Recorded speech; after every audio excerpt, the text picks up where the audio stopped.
Gandhi national open university کے تعلیمی سلسلے میں آپ سب کا میں ایک بار پھر سے خیر مقدم کرتا ہوں. آداب، خوش آمدید. عزیز طلبہ، آج ہم جس موضوع پہ بات کرنے جا رہے ہیں، جس پرچے پہ بات کرنے جا رہے ہیں، وہ ہے غیر افسانوی ادب.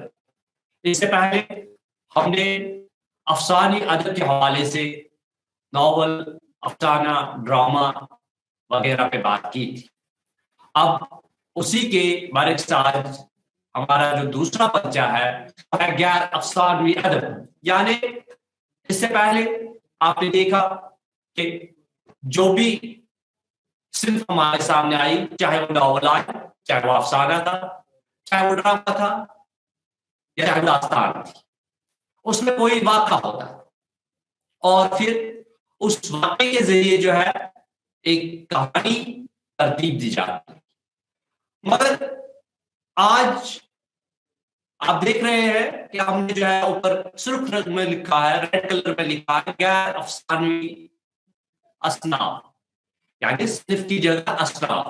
صنف ہم کہیں گے ایک کو، مثال کے طور پر اردو میں مکتوب نگاری، یہ ایک صنف ہوئی. اردو میں طنز مزاح، اگر دونوں یا خاکہ نگاری یا اردو میں سوانح نگاری کو لیں گے تو یہ اصناف ہوگا. تو عزیز طلبہ، آئیے آج ہم بات کر لیں گے اس پہلے حصے میں، جس میں اردو میں مکتوب نگاری. یعنی اردو میں مکتوب کسے کہتے ہیں، پہلے یہ جان لیجئے. یعنی کہ خط، خطاب. آج اس پریزنٹ ڈے میں آپ یہ کہہ سکتے ہیں کہ ہمارا مکتوب جو ہے، ہمارا خط جو ہے، وہ ہمارا جو ہے ہمارا میسنجر بن گیا. میسنجر سے مطلب ابھی آپ نے واٹس ایپ اٹھایا اور واٹس ایپ پہ کسی کو میسج کی، یہ آج کا خط ہے. اس زمانے میں جب ہم ایک تاریخ کی بات کر لیں گے، جب ہم تاریخ پہ نظر دوڑاتے ہیں تو وہاں جو ہے وہاں خط خطابت سے کام لیا جاتا تھا. آپ نے دیکھا جو ہے میوزیمز میں جاؤ گے، وہاں پرانے خط آپ کو ملیں گے، یا آج بھی جو ہے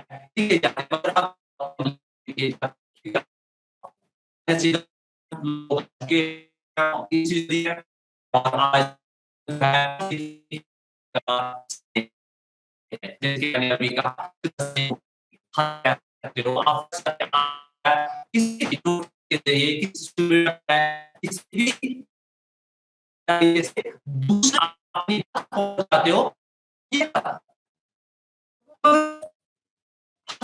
ہے کہ ہاتھ سے لکھے ہوئے خط جس میں ایک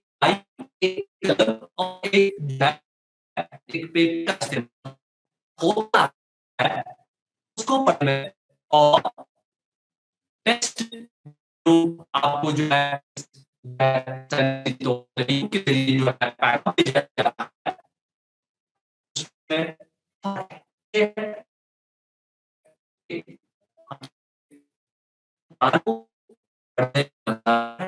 طرح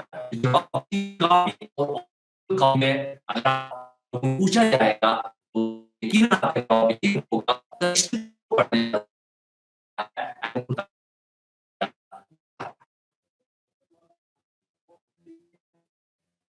کیا جب کسی کو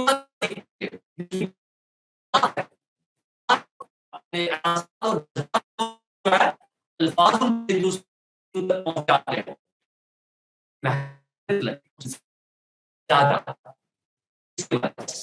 اس کام کسی کی اور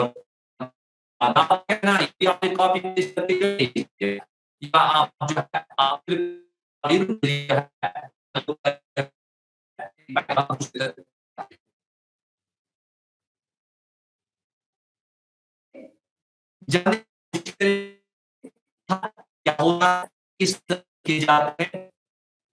لیکن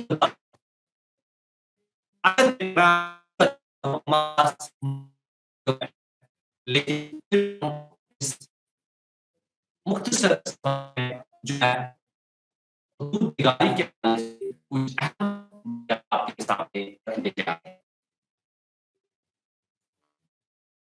ہوتا ہے کہ اپنی بات جب ہم ایک شخص جب اپنی بات دوسروں تک پہنچانے کی کوشش کرتا ہے اور اپنی دل کی روحات اپنی ذہنی کیفیات کو جب دوسروں تک پہنچانا چاہتا ہے تو وہ خط لکھتا ہے، اور یہی خط جو ہے، یہی لکھنے کا طریقہ، یہی بات ایک دوسرے سے دوسرے تک پہنچانے کا طریقہ جو ہے مکتوب نگاری کہلاتا ہے۔ مولوی عبدالحق لکھتے ہیں، بابا اردو مولوی عبدالحق لکھتے ہیں، خط دلی خیالات اس بات کا روزنامچہ اور سارے حیات کا صحیفہ ہے۔ یعنی آپ کے دل کے اندر جو بھی خواہشات اٹھتے ہیں، جو بھی خیالات اٹھتے ہیں، ایک روزنامچہ آپ نے جو ہے روزنامے کی طرح کئی دنوں سے آپ نے دل میں جو ہے کوئی بات رکھی ہے، کئی باتیں رکھی ہے، اور پھر انہی باتوں کو آپ جو ہے آپ خط کے ذریعے جو ہے دوسروں تک پہنچاتے ہیں۔ یہی مولوی عبدالحق کہتے ہیں۔ مکتوب نگاری ادب کی قدیم صنف ہے۔ میں نے ابھی آپ لوگوں سے کہا ہے کہ اس زمانے میں سائنسی ٹیکنالوجی نہیں تھی، مگر یہ ادبی شان اور مقام و مرتبہ کی حامل کب ہوتی ہے، اس بارے میں ڈاکٹر سید عبداللہ کا خیال ہے، خطوط نگاری خود ادب نہیں، مگر جب اس کو خاص ماحول، خاص مزاج، خاص استعداد، ایک خاص گھڑی اور خاص ساتھ میسر آ جائے تو یہ ادب بن سکتی ہے۔ مراد یہ ہے عزیز طلباء و طالبات، دیکھیے خط اس زمانے میں نہ جانے کتنے لوگوں نے لکھے، جیسے آپ لکھتے ہو آج واٹس ایپ کے ذریعے، آج لکھتے ہو آپ ٹیکسٹ میسیج کے ذریعے، مگر کیا آپ کو پتا ہے کہ ہر کوئی شخص کا نام لے سکتے ہیں دنیا میں اس نے خط لکھا، اس نے ٹیکسٹ لکھی ہے؟ نہیں۔ کیا آپ کی ٹیکسٹ آپ فیس بک پہ کسی کو کرتے ہو یا آپ فیس بک پہ کسی کو میسیج بھیجتے ہو، کیا آپ کی میسیج کو امپورٹنس ہر کوئی دے سکتا ہے؟ نہیں۔ مگر کس کی میسیج کو امپورٹنس دے گی؟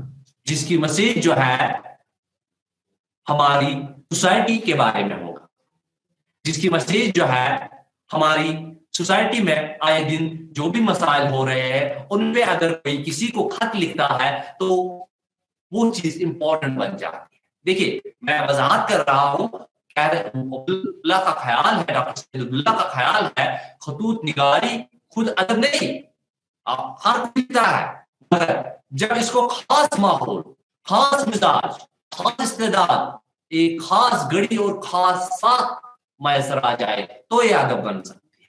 کب؟ جب اسے اسد اللہ خان غالب مل جائے، کب؟ جب اسے کیا کہتے ہیں ابوالکلام آزاد گوبار خاطر لے کے مل جائے، وہ خاص گھڑی جس میں 1857 کی حالات کو جو ہے بیان کیا گیا ہے، وہ خاص گھڑی تھی، وہ خاص ماحول اور خاص مزاج تھا اسد اللہ خان غالب کا، جہاں ظرافت بھی تھا، جہاں وہ آپ کو ہنساتے بھی ہے اور جہاں وہ آپ پہ جو ہے کبھی کبھار برستے بھی ہے۔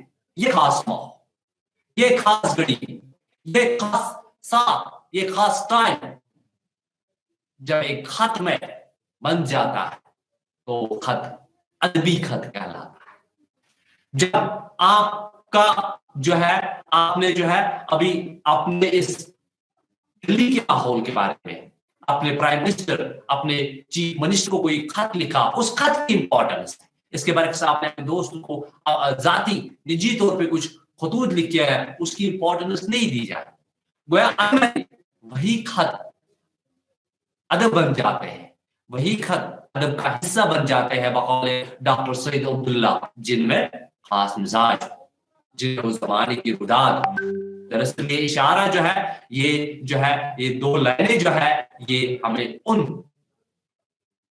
حضرات کی طرف اشارہ کرتے ہیں جنہوں نے ادب کو جو ہے یہ صنف دے دی ہے۔